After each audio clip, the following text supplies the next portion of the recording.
When I was 7, my father brought home a beautiful lady who gave me a mango. That day, my mother watched me happily eating the mango while she signed her name on the divorce papers. After that, she jumped off the roof of our building. From then on, mangoes became the nightmare of my life. So on my wedding day, I told my husband, Alan Holt, if you ever want a divorce, just give me a mango. Alan pulled me into his arms. Quiet. From then on, mangoes became off limits for him too. On Christmas Eve of our 5th year of marriage, Alan's childhood sweetheart, Larissa Fenimore, left a mango on his desk at the office. The very same day, Alan announced he was cutting ties with Larissa and fired her from the company. That day, I truly believed he was the man I was meant to be with. Half a year later, I flew back from overseas, having just closed a partnership deal worth about $200 million.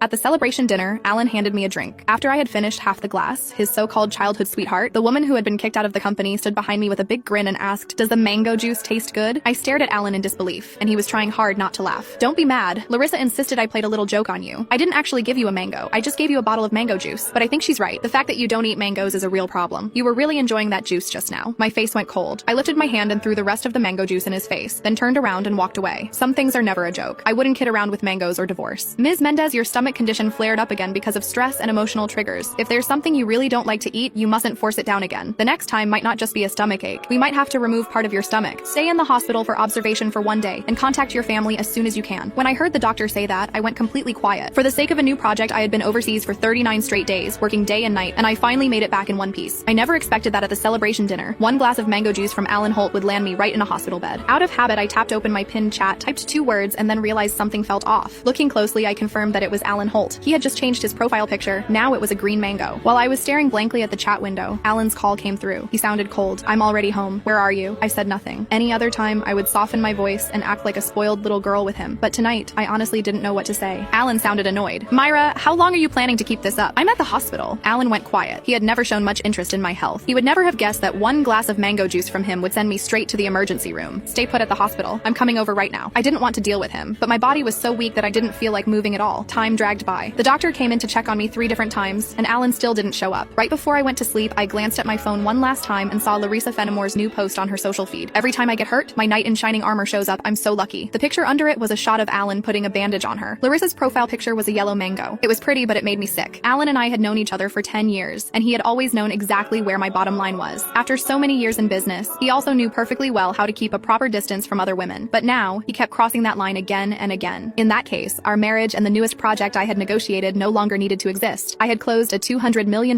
deal in West Arkan that could have changed the company's future, but at that moment, it didn't matter anymore. When I woke up the next morning, Alan hadn't sent a single message or made a single call. I wasn't even angry. After the follow-up check confirmed I was fine, I went straight home to a 5,300 square foot luxury villa that Alan and I had bought the previous year. 7 years ago, when we graduated, we squeezed into a basement room